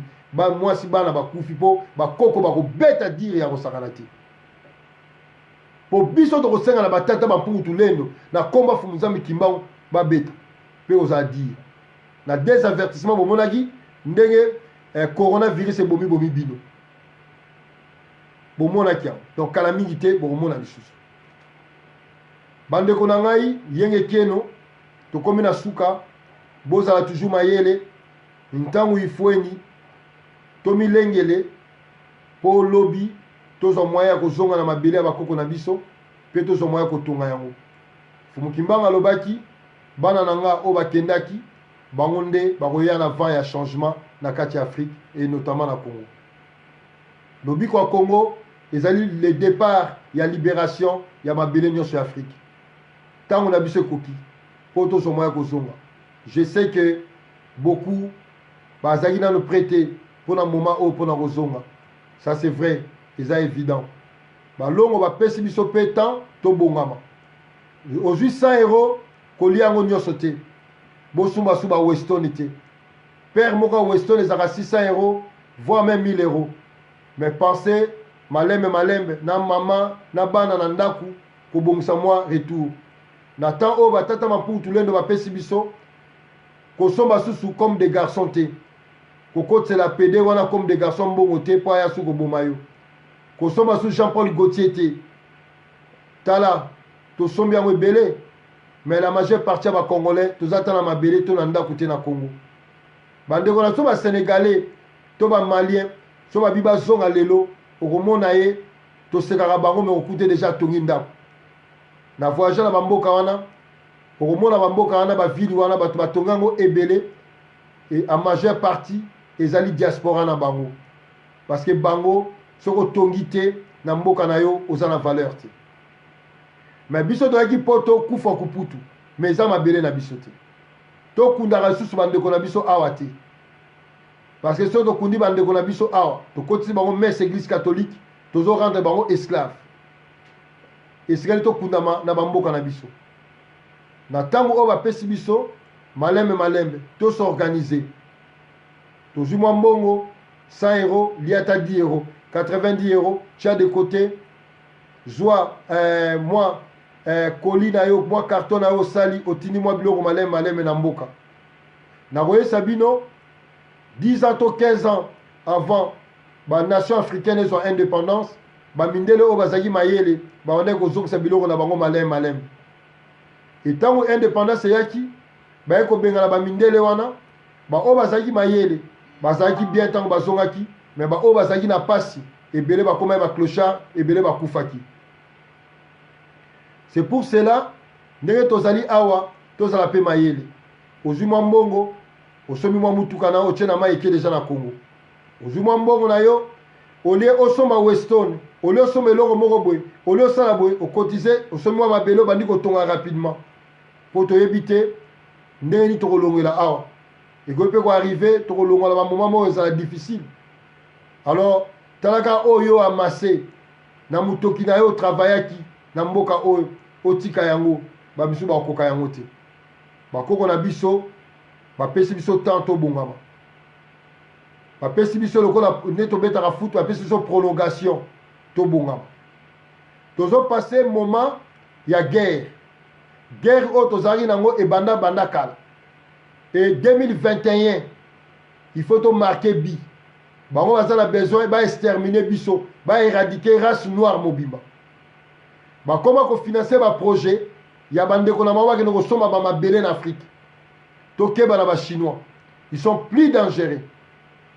Alors bachinois na bato na nyonso bakoki juste korenie na mabele na biso te. Est-ce que yo noir okorenie na Chine? Tomona bachinois bazobeta zimbabwéen zambien babeti ye ndeko na biso ya Zambie wana après Mikola Koufaki. Tala nde bato kosala ba noir na Chine. Et les Chinois sont plus dangereux. Il faut tokeba na bango. Alors il est grand temps. Torolinga soute mundele a kosoma mabele na biso. Parce que baza na projet ba coloniser biso na kati ya mabele na biso. So ba koki ko éradiquer biso te. C'est fini. L'homme noir, on a beaucoup souffert. Il est temps na biso to régner na mokili. Po biso ne to rozo sa mokili na ordre na kati ya makuku matatu na kati ya mahati. Yango ba koko ba pesi so temps. Il est grand temps tout ça là sous ba dépense inutilité toi ba ko économiser aujourd'hui moi muke otindi na Congo osombi sabatu mibale moko tinda ngo na Congo moko zola tananoa aujourd'hui moyen ya ko évacuer TV na yo ya kitoko zaka nango tinda yango aujourd'hui moyen ko somba mabele so profite toi sala yango toi na prolongation tant au bakoko bapesi biso poto s'organiser poto kendi. Et c'est le moment tobonga tozala sous distraité tozala mayeli baza mpe na projet ya vaccin mpo na biso na lobaki yango na balive elekaki bakokotisa pandémie mpo na nouvel ordre mondial après tokolata bamasque sikoyo tokomi olata bamasque bomoni ke avant confinement na après confinement échanger façon à vivre na biso quotidienne tokomi kolata bamasque et après bamasque baza kopenser comment bakoyebisa biso bon tomoni vraiment ça ne va pas toza na kisité il faut vaccin sachant que vaccin eza na aluminium eza na mercure na kati tomona batémoignage ya bamindele ya bainfirmier bato ebele na baréseau sociaux bazolobango soko aussi vaccin wana ekocréer lo stérilité soko aussi vaccin wana ekocréer lo maladie ya Parkinson ekocréer lo bamaladie ya Alzheimer ekoki même koboma yo soko aussi vaccin wana ekosala déficit intellectuel kati na yo parce que baza na besoin baéradiquer di grande population ya bato mpo bapiche oyo bango basali bazomaya koimplante yango mpa bato mpo bato bakóma bamachine téléguidé. Alors bozala mayele bozala mayele ezala pasi parce que mpona bandeko na biso baza na Afrique mundele aza nzambe te bolongola yango na mutu bandeko na nga bayindo totelema tozwa destin na biso na maboko Ce n'est pas Mundele qui a changé biso. Mundele a travaillé pour l'intérêt. La politique qui a monde est un égoïsme. Chaque État a travaillé pour l'intérêt. Tout le monde a mutu, Nations Unies, a bien pour la biso. L'ONU a fait 21 ans au Congo, mais guerre est toujours batoazo kufa. Mais bazana pour la royiba biso. Pour la koteka ba organe biso. Pour la piller biso. Pour la kota Ebola. Pour la kota ba virus pour exterminer biso. Donc, tous à vivre dans la forêt. Au balobi na ops na livre na les léviathans. Balobi état de nature. Oyoyo mutazali loup envers muninganae. Et c'est vrai, les états sont des loups envers les autres états qui sont faibles. Alors bisomoko tozala faible pour boma biso, pe bisomoko tozala fort pour te se faire respecter. La dignité et le respect na biso et ozala pour na biso. To koufi déjà plus de 16 millions. Mais biso ne troloba stop. Makambo e kozala lisusu. To tikate batu ba continuer ko piétiner biso, ko violer ba maman na biso, o bazali essence existentielle na biso. Bako sabinote que moi si atonga mboka te c'est faux. Nos sociétés ont été construites grâce à ma maman. Soy ba maman ba botaki biso te mbele toza na mokilité. Il est grand temps peuple Congo. Réveillez-vous. Botika makambo ya kolala. Botika makambo mindele balobi nini? Mindele ba kolobaka eloko ya malamu pona biso te. France na bango va continuer à dominer biso. Toza na kati ya zamba.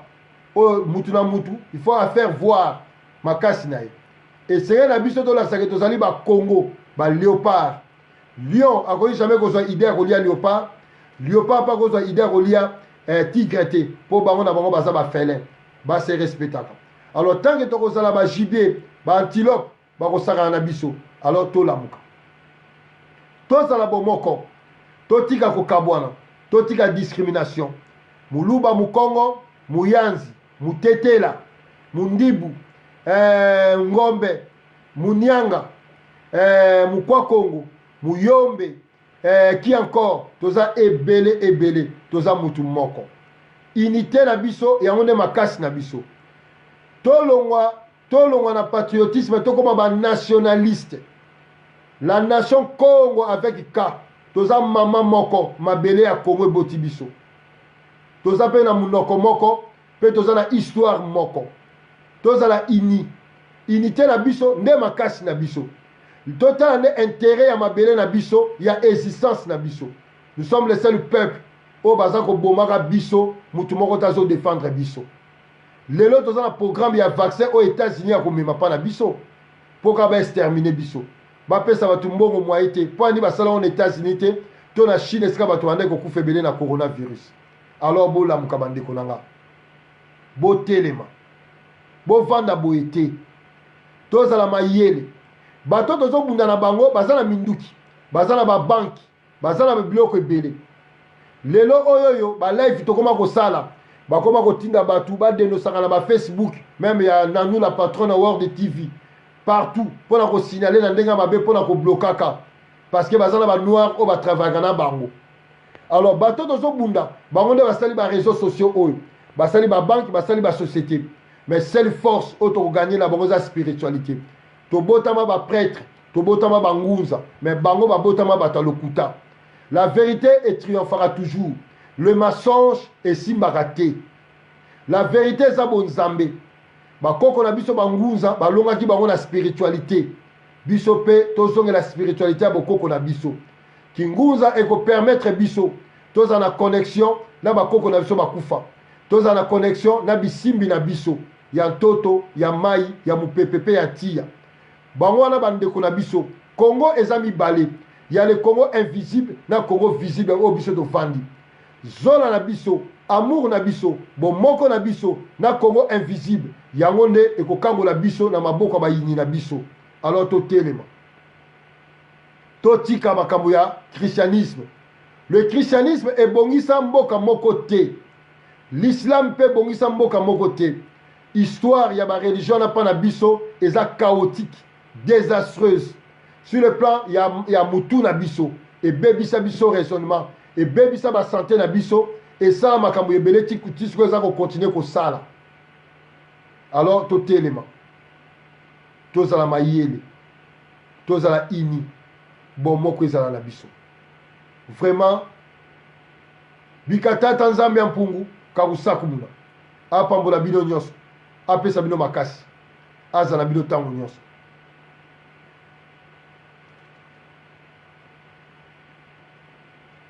Ingeta donc yango wana bandeko na ngai bapapa mpadi bapapa mbumba samu mingi bapapa ndosi ba utoko bapapa bachaka bapapa sango mpamba bapapa toma ntwalani bango nyonso bapapa matai mwanda bapapa bangunza wana nyonso balongaki na kimpeve. Kimpeve ezali ya biso toza baprêtre na makila. Okokoma chrétien mais okokoma ngunza te mpo ozalaka deja ngunza obotama ngunza. Prise de conscience na yo ekoactive nature ya kingunza na yo yango nde force na yo oyo kovaincre baoppresseur na yo.